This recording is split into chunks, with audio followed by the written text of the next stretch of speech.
Hello hi welcome नमस्ते, मेरा नाम है ऋतिक और आज हम फिर से बात करने वाले हैं एक और इंटरेस्टिंग कंसेप्ट की। तो ये वीडियो उन बच्चों के लिए मोस्ट इंपॉर्टेंट है जिनका बीए प्रोग्राम में सेकंड सेमेस्टर का एग्जाम अब होने वाला है। तो हमने एक सीरीज शुरू करी थी जिसमें हमने शुरुआत की थी स्टैटिस्टिक्स फॉर इकोनॉमिक्स की। उसके ऊपर बहुत सारे लेसन हो भी चुके हैं, बहुत सारी वीडियोस बन भी चुकी हैं। ठीक है, लास्ट टाइम हम लेसन 3 के ऊपर बात कर रहे थे। ठीक है, जो क्या था हमारा सेंट्रल टेंडेंसी यानी कि मीन मोड मीडियन के ऊपर था। ठीक है, और मीन मोड मीडियन का हर एक कंसेप्ट खत्म हो चुका है। आज हम इसी चैप्टर के ऊपर 2 वीडियोस के ऊपर और बात करेंगे। ठीक है, इस वीडियो में बात करेंगे सेंट्रल टेंडेंसी के कुछ और टॉपिक्स की। मीन मोड मीडियन तो मेजर टॉपिक थे, वो खत्म हो चुके हैं, लेकिन कुछ टॉपिक अभी भी बाकी है, उनके ऊपर बात कर लेते हैं। ठीक है, जिनके बाद शुरुआत करेंगे। तो other measures of central tendency में कौन कौन से टॉपिक आते हैं, आज हम इसके बारे में बात करेंगे। तो भाई अगर वीडियो में कोई भी डाउट, कोई भी क्वेरी रह जाए तो आप नीचे कमेंट बॉक्स में कमेंट डाल देना। ठीक है, लेकिन अगर वीडियो पसंद आए और वीडियो को लाइक करना और चैनल को सब्सक्राइब करना बिल्कुल ना भूलें। तो चलो फिर शुरुआत करते हैं आज का इंटरेस्टिंग कंसेप्ट। ठीक है, तो आज हमें क्या समझना है? आज हमें समझना है other measures of central tendency, जिसके अंदर 3 चीजें आती हैं। एक तो आएगा क्वार्टाइल, एक आएगा परसेंटाइल और एक आएगा डेकाइल। आई बात समझ में? अब बात है क्वार्टाइल क्या होता है, परसेंटाइल क्या होता है, डेकाइल क्या होता है। ठीक है, तो इसके ऊपर मैं थोड़ी सी देर में आता हूं। पहले समझते हैं मीडियन क्या था। आप लोगों को याद होगा मैंने मीडियन के ऊपर सारे कंसेप्ट करवाए हैं। ठीक है, तो मीडियन था क्या? ठीक है, मीडियन पूरे डाटा को, पूरी सीरीज को 2 इक्वल पार्ट्स में डिवाइड करने वाला नंबर था। यानी कि वो नंबर जो बिल्कुल सीरीज के बीच में आता हो, यानी कि पूरी सीरीज को 2 हिस्सों में बांट देता हो। आई बात समझ में? तो लेकिन एक बात बताओ, अगर मुझे पूरी सीरीज को 4 हिस्सों में बांटना हो तो क्या मैं मीडियन की हेल्प ले पाऊंगा? बिल्कुल नहीं। अगर मुझे पूरी सीरीज को 10 हिस्सों में बांटना हो, क्या मीडियन बांट पाएगा? बिल्कुल नहीं बांट पाएगा। अगर मुझे पूरी सीरीज को 100 हिस्सों में बांटना हो तो क्या मीडियन बांट पाएगा? तब भी नहीं बांट पाएगा। तो इन सभी मेथड्स के लिए, मतलब अगर मुझे बांटना हो इन सब में, तो इन्हीं सब के लिए हमने 3 मेथड की और खोज की और आज हम उन्हीं 3 मेथड को डिस्कस करेंगे। शुरुआत करते हैं क्वार्टाइल से। क्वार्टाइल क्या होता है? क्वार्टाइल एक बहुत अच्छे वर्ड से मिलकर बना हुआ है। पता है कौन सा? क्वार्टर। आपने तो सुना ही होगा। ठीक है, क्वार्टर। पता है क्वार्टर क्या होता है? याद होगा। ठीक है, क्वार्टर होता है किसी भी पूरी चीज को 4 इक्वल पार्ट्स में बांट देना। आई बात समझ में? 4 इक्वल पार्ट में बांट देना, तो उसे हम क्या बोलते हैं? क्वार्टर बोलते हैं। तो उसी से हमारा क्या बना हुआ है? क्वार्टाइल। यानी कि क्वार्टाइल हमारा वो पार्ट है सेंट्रल टेंडेंसी का जो पूरी सीरीज को 4 बराबर हिस्सों में बांटने में हमारी मदद करेगा। आई बात समझ में? उसे हम क्या बोलेंगे फिर? क्वार्टाइल। ठीक है, अब क्वार्टाइल में 4 चीजें आएंगी फिर, Q1, Q2, Q3 और Q4। Q1 का मतलब क्या है? पूरे डाटा का 25%, यानी कि ये फर्स्ट पार्ट है ना। मतलब मान लो कोई भी चीज है, मान लो ये सीरीज है, पूरी लाइन है एक, ये 4 हिस्सों में बांट दिया, ये बट के 4 इक्वल हिस्सों में। ठीक है, तो ये जो पहला पार्ट है हम बोलेंगे Q1। क्या बोलेंगे? Q1। ठीक है, दूसरा पार्ट Q2। फॉर्मूला याद रखना आप इनके। फॉर्मूला क्या है? देखो यहाँ पे n+1, जहां पे n हमारा क्या होगा? टोटल ऑब्जर्वेशंस, प्लस में 1 बाय में 4। Q2 क्या हो गया? 2n+1 bye 4। ठीक है, Q3 क्या हो गया? 3n+1 bye 4। ठीक है, Q4 क्या हो गया? 4n+1 bye 4। आई बात समझ में? तो ये आ गया हमारे पास।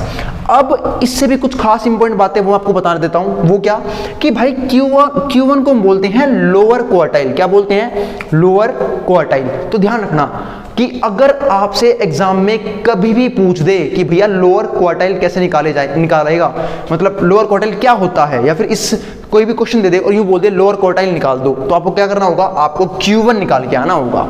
आई बात समझ में? ठीक है, Q2 मीडियन को बोलते हैं, क्योंकि देखो अगर मैं 2 को 4 से काट दूं 2 बन जाएगा, फिर ये हो जाएगा फॉर्मूला। Q2 जनरली में किसको बोल देते हैं? मीडियन को बोल देते हैं सीधा। किसको बोल देते हैं? मीडियन को। तो ये ध्यान रखना। अब अगर मैं बात करूं Q3 की, किसकी बात करूं? Q3 की। तो Q3 कैसे आएगा? इसका फॉर्मूला होगा 3n+1 बाय 4। ठीक है, अब जो 3 है इसे हम बोलते हैं अपर क्वार्टाइल। तो इससे हमने एक और बात सीखी कि अगर उसने कोई क्वेश्चन दिया और मुझसे पूछा अपर क्वार्टाइल क्या आएगा इस क्वेश्चन का, तो ध्यान रखना आपको क्या निकालना है? आपको निकालना है Q3। और Q4 फिर से 4 से मल्टीप्लाई करनी है, n+1 बाय 4। Q4 हो गया बिल्कुल लास्ट वाला पार्ट। आई बात समझ में? तो ये चीज थी हमारी क्या, क्वार्टाइल। अब इस क्वेश्चन से ना बस आपको फॉर्मूला याद रखना है, इस क्वेश्चन से हम करने की कोशिश करते हैं। आई बात समझ में? और ध्यान रखना मैं अभी क्वेश्चंस नहीं करवा रहा हूं, जैसे चैप्टर पूरे हो जाएंगे मैं एक वीडियो बनाऊंगा जहां पे मैं जनरली सारे मोस्ट इंपोर्टेंट क्वेश्चंस को डिस्कस कर लूंगा जो प्रीवियस ईयर में आए हुए हैं। आई बात समझ में? पर कंसेप्ट मस्ट है भाई, अगर कंसेप्ट नहीं आएगा तो क्वेश्चन करना तो भूल ही जाओ आप, चाहे क्वेश्चन कितना ही तगड़ा आ जाए चाहे कितना ईजी आ जाए। जब फॉर्मूले ही नहीं पता होंगे, कंसेप्ट नहीं पता होगा तो क्वेश्चन बिल्कुल नहीं हिलेगा आप लोगों से। आई बात समझ में? तो कंसेप्ट को बिल्कुल भी स्किप ना करें गलती से भी। अब यहां देखते हैं, और मैं तो कहूंगा हर एक वीडियो को सीरीज में ही देखने की कोशिश किया करो। अब यहां देखो, अब ये क्वेश्चन आ गया। अब मीडियन में याद है एक खास बात थी कि हमारे पास कोई भी डाटा या फिर कोई भी डिस्क्रीट सीरीज आ जाए, पहले हम उसे अरेंज करते हैं असेंडिंग या डिसेंडिंग ऑर्डर में। तो ध्यान रखना क्वार्टाइल में भी आप बिल्कुल ऐसा ही करोगे, पहले आप सीरीज को अरेंज करोगे या तो असेंडिंग में या फिर डिसेंडिंग में। जैसे यहाँ पे देखो, यहाँ पे तो मेरे पास ऑलरेडी अरेंज है, ये ऑलरेडी अरेंज है किसमें, असेंडिंग ऑर्डर में, 0 2 5 फिर उससे बड़ा फिर उससे बड़ा फिर उससे बड़ा फिर बढ़ते ही जा रहे हैं। आई बात समझ में? तो मतलब ये ऑलरेडी अरेंज कर रखे हैं उसने। अब आते हैं हम Q1 Q2 और Q3 निकालना है हमें, मतलब हमें क्या निकालना है, यहाँ पे लोअर क्वार्टाइल, यहाँ पे मीडियन और यहाँ पे अपर क्वार्टाइल। अब एक बार फटाफट चीजों को देखो कितनी इसमें n है, 1 2 3 4 5 6 7 8 9 10 11 n है, यानी कि n की वैल्यू में कितनी मिल गई, हमने ये तो निकाल लिया, n हो गया हमारा 11, तो n हो गया 11। अब फॉर्मूला हो रहा, अब Q1 का फॉर्मूला क्या होगा, n + 1/4, n + 1/4 टर्म, n की जगह क्या रखोगे आप, 11, तो 11 प्लस में 1 डिवाइड बाई 4, तो ये वही टर्म बनेगी हमारा आंसर। 11 प्लस 1 कितना हो गया, 12, और 12/4 कितना होता है, थर्ड, यानी कि हमारा जो थर्ड नंबर है ना, ठीक है, वो हमारा क्या बनेगा, Q1 का आंसर बनेगा। तो फर्स्ट सेकंड थर्ड 5 हमारा आंसर आ गया। ऐसे ही मान लो आपको Q2 निकालना है। अब Q2 देखो, या तो आप ये वाला फॉर्मूला लगाओ, 4 रखो नीचे और यहाँ पे 2 से मल्टीप्लाई करो, या फिर आप भाई 2 से 4 का ट्राई काट दो ना। यहाँ पे देखो ऐसे ही 4 से 4 का ट्राई तो काटो ना, n + 1 लिखो सिर्फ फॉर्मूले में। आई बात समझ में? क्योंकि 4 की टेबल 4 1 पे आ जाएगा, कट जाएगा 4, ऐसे यहाँ पे 2 रह जाएगा सिर्फ। तो n की जगह कितना आ जाएगा, फिर से इस क्वेश्चन के हिसाब से 11 प्लस में 1 डिवाइड बाई 2। अब 11 प्लस 1 कितना होता है, जोड़ना तो आता ही होगा आप लोगों को, 11 प्लस 1 कितना होता है, 12, और 12 डिवाइड बाई 2, अब 2 की टेबल में 12 कितने पे आएगा, 6 पे, तो 6th नंबर हमारा आंसर होगा। और 6th नंबर क्या है इसको, इसमें सीरीज में अरेंज तो है ही already, first second third fourth fifth 6th, 10 हमारा आंसर आ गया। खत्म सवाल। अगला निकालना है, अगला कौन सा हो जाएगा हमारा, यहाँ पे हमने क्या निकाल लिया, हमें निकाल लिया Q1 Q2, अब निकालते हैं Q3। तो Q3 के लिए 3 n + 1/4, ये हमारा आंसर बनेगा। अब n की जगह कितना आ गया हमारा, 11 प्लस 1 12, 12 बटे में 4 3, अब 3 और 3 9 हो जाएगा, यानी कि बार 9th नंबर हमारा आंसर बनेगा। इस 3 से मल्टीप्लाई भी करेंगे तो हमारा आंसर आएगा 9th। अब 9th नंबर कौन सा है, first second third fourth fifth 6th 7th 8th 9th। कहीं बोलेंगे भैया पीछे से क्यों नहीं काउंट कर लिया, आप वो भी कर लेना। कितना आंसर आ गया, 35, बस आंसर आ गया। तो इतना आसान था हमारे पास क्या, क्वार्टाइल। पर ये दिखने में इतना आसान लग रहा है, इसे कुछ क्वेश्चन काफ़ी बच्चों को फंसा देते हैं, मैं उन क्वेश्चंस के ऊपर भी बात करूंगा। आई बात समझ में? तो अभी तो फिलहाल सिर्फ कंसेप्ट था, तो इसलिए मैंने एक ईजी सा क्वेश्चन लिया वो करवा दिया। आई बात समझ में? चलते हैं फिर अब हाँ, लेकिन अब देखो भाई, सीरीज आपको सिर्फ डिस्क्रीट थोड़ी ना मिलेगी, सीरीज तो आपको ग्रुप भी मिल सकती है। ग्रुप याद है ना, जहाँ पे कंटिन्यूअस सीरीज हो, यानी कि जहाँ पे आपको क्लास इंटरवल भी गिवन दे, 0 से 5, 5 से 10, 10 से 15, 15 से 20, 20 से 25 ऐसे दे दे, ठीक है। तो उस केस में फॉर्मूला ये बन जाता है इतना बड़ा। जैसे याद होगा आपने 9th 10th में मीडियन निकालना सीखा था, वहाँ पे फॉर्मूला भी कुछ ऐसा ही था। मैं आपको याद दिलाता हूँ, 10th क्लास के बाद जब बहुत छोटे से थे, है ना मैम, जब छोटे से थे तो यहाँ पे फॉर्मूला ये होता था, L प्लस में n/2 माइनस में CF अपॉन में F और मल्टीप्लाई में H, ठीक है, ये फॉर्मूला होता था। और भाई बुक में अलग तरीके से लिखा होता है, कहीं पे यहाँ पे आई लिखा होगा, कहीं पे यहाँ पे कुछ लिखा होगा, बात एक ही होती है। आई बस समझो, तो आपको यूं का यूं ही लिखना है। तो एल हमारा क्या होता है, lower class interval, N total number of observation या फिर फ्रीक्वेंसी के टोटल को भी हम एन बोलते हैं, अगर हमारे पास फ्रीक्वेंसी है तो। इस टाइप का भी मैं कुछ एक सवाल जरूर करवाऊंगा, ठीक है, जब मैं प्रीवियस ईयर क्वेश्चन करवाऊंगा। आई बात समझ में? तो भाई वीडियो जो बनेगी ना इस चैप्टर की बिल्कुल लास्ट वीडियो, वो देखना बिल्कुल मत भूलना। आई बात समझ में? सारे कंसेप्ट खत्म होते ही मैं एक वीडियो बनाऊंगा जहां पे सबके मोस्ट इंपोर्टेंट क्वेश्चन करवाऊंगा, ठीक है। अब यहाँ देखो, तो n/4 माइनस में क्या आ जाएगा हमारा यहाँ पे CF, और अपॉन में क्या आ जाएगा हमारे पास F, और मल्टीप्लाई में क्या आएगा H। H हमारा क्या होता है, गैप ऑफ क्लास इंटरवल्स, उसको हम H बोलते हैं, ठीक है। और एफ होगा हमारा जो फ्रीक्वेंसी आएगी, बताऊंगा कैसे निकालते हैं एफ, और एल तो आपको पता लग ही जाएगा, ठीक है। ये चीज थोड़ी सी अभी स्किप कर दो, फॉर्मूला याद रखना ये वाला, एल प्लस में n/4 माइनस में सी एफ अपॉन में एफ मल्टीप्लाई में एच, ठीक है। अब बात भी आपने यहाँ पे n/2 क्यों लिखा, क्योंकि भाई 10th में हमने सिर्फ मीडियन निकालना सीखा था, और मीडियन में n/2 आता है ना कि n/4, ये तो क्वार्टाइल के लिए आया हुआ है n/4। आइए बात समझ में, आगे बढ़ते हैं। क्वार्टाइल के बाद अब मैं बात कर रहा हूँ डेकाइल की।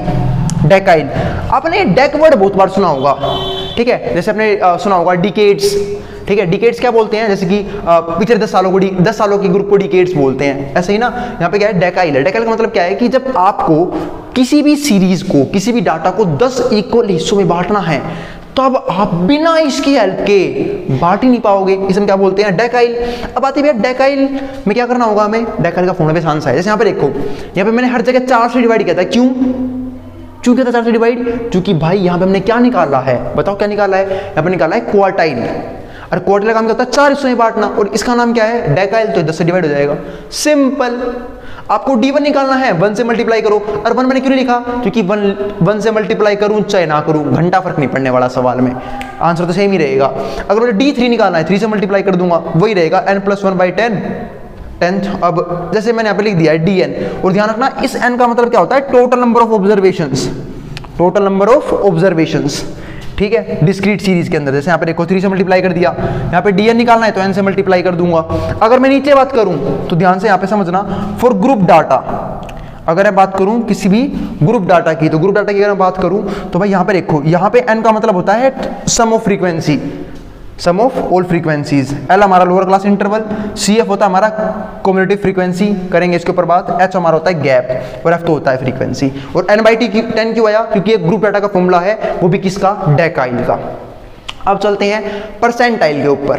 परसेंटाइल का मतलब क्या होता है, देखो परसेंटाइल बना हुआ है परसेंट वर्ड से, और परसेंट का मतलब क्या होता है भाई, किसी भी चीज का 100वां हिस्सा, परसेंट, सेंट होता है 100, और पर मतलब सेंट 100 का एक हिस्सा, आई बात समझ में, उसमें क्या बोलते हैं परसेंट। तो परसेंटाइल का मतलब क्या होगा, किसी भी डाटा को 100 इक्वल पार्ट्स में बांटना, और आपका बीच का कोई सा डाटा निकाल सकते हो आप, तो आप कैसे यूज करोगे, आप निकाल सकते हो P1, P2, P51, P62, P72, P75, कुछ भी निकालने की कोशिश कर सकते हो। तो बात करता हूं मैं परसेंटाइल के ऊपर।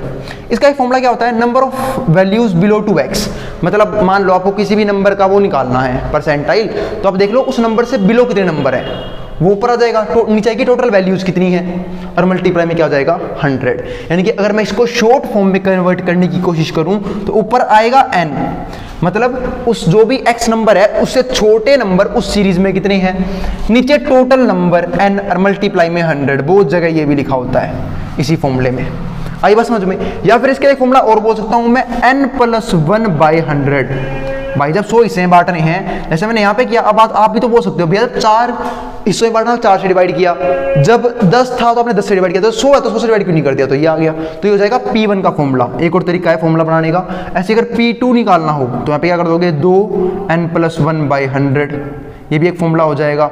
P3 निकालना हो 3 से मल्टीप्लाई कर देना, 4 निकालना हो 4 से, 50 निकालना हो 50 से, ठीक है, 75 निकालना हो 75 से मल्टीप्लाई कर देना, सारे क्या बन जाएंगे, फॉर्मूले बन जाएंगे। अब मैं ग्रुप डाटा की बात करूं तो वहां पे वही सिंपल एल आएगा, यहाँ पे देखो बस चेंज इसमें करना है, डेकाइल था तो n/10, ग्रुप डाटा है और परसेंटाइल है तो n/100, माइनस में CF अपॉन में F मल्टीप्लाई में H। कई बच्चे भूल गए होंगे कि यहाँ पे F और CF कैसे पता लगाते हैं, कोई दिक्कत नहीं है, जब मैं सवाल करवाऊंगा तो मैं आपको याद दिला दूंगा, आई बात समझ में कैसे निकालते हैं यहाँ पे। तो ये था हमारा काफी इंपॉर्टेंट कंसेप्ट, वो भी किस चीज का, ठीक है, परसेंटाइल, डेकाइल और क्वार्टाइल का। तो ये हमारे 3 तरीके और थे। थर्ड चैप्टर काफी लंबा चैप्टर है, इसके बाद तो मेरे हिसाब से थर्ड चैप्टर के बाद ना प्रोबेबिलिटी शुरू हो जाएगी, तो थोड़ा बहुत आपको ना अब मजा आएगा, क्योंकि मैथ्स थोड़ा पढ़ने को मिलेगी आपको। अब तक आप स्टैट्स में घुसे हुए थे, डाटा में घुसे हुए थे, अब आएगा हमारे पास क्या, प्रोबेबिलिटी अगले चैप्टर से, आई बात समझ में।